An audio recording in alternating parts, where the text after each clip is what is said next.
Caddo Parish Sheriff Steve Prator is here for a little bit. A, Mr. Steve, welcome back to KEEL, and B, Happy New Year. Well, thank you, and same to y'all. Got to ask you, there's some concerns about flooding today. What are the issues that are most concerning? You're in charge of Homeland Security. You're watching this closely. Well, the most important thing, or the most critical thing right now, is the Wallace Lake area. That's what seems to go over in South Caddo Parish. That comes up quickly. It stays up, but it goes over the roadways, and we're not really concerned about homes getting flooded with the level that's forecast. We're worried about ingress and egress on the typical streets like Glenwood and Riding Club Lane, Stagecoach, and Wallace, and the end of Norris Ferry.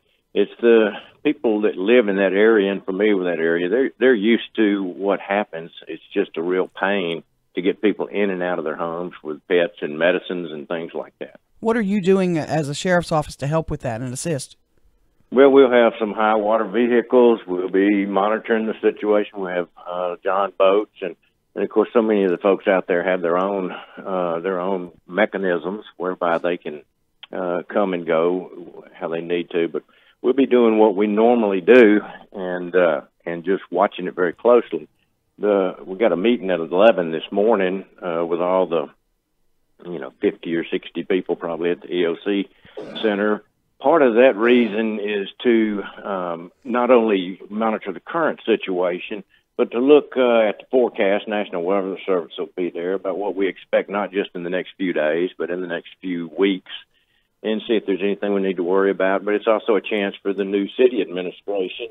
I'm sure that they'll be represented well there. The fire department, police department always know what to do, and they do a great job.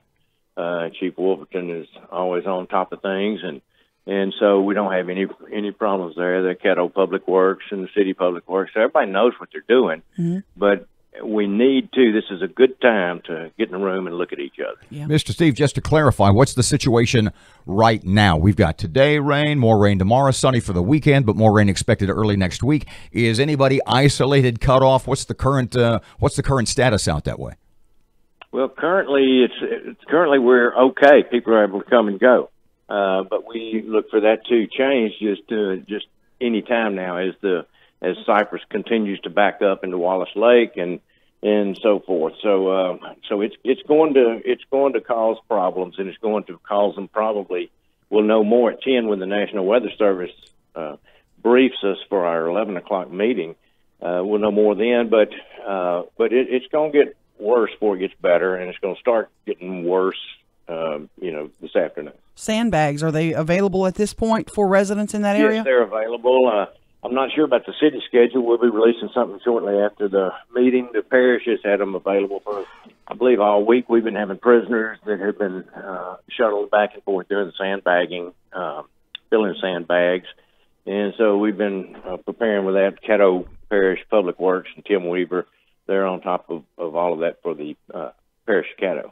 What about Caddo Lake, Red River, other areas? I know you talked about Wallace Lake a lot. Are other areas concerns too?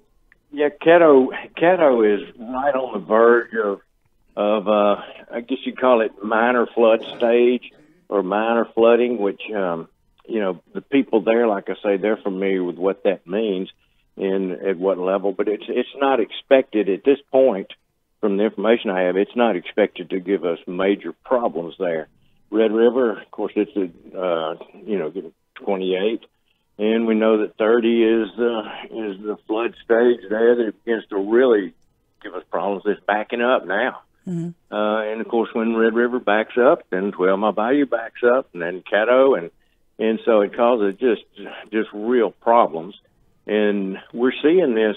I mean, you can go back and do a little historical data on this. We're seeing this so many more times a year than we used to, and I've cried wolf, and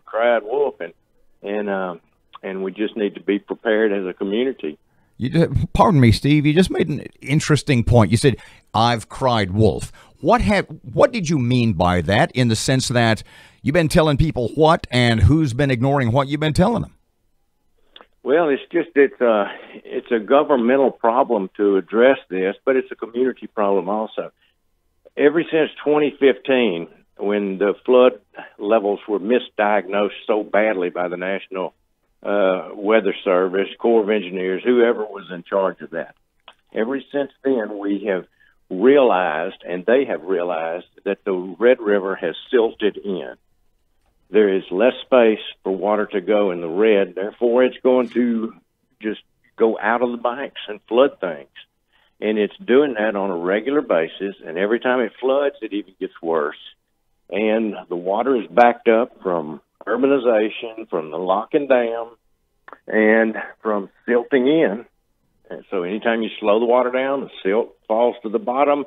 There's less room for water, so you're going to have flooding. And it is going to be a major problem someday sooner rather than later in our area.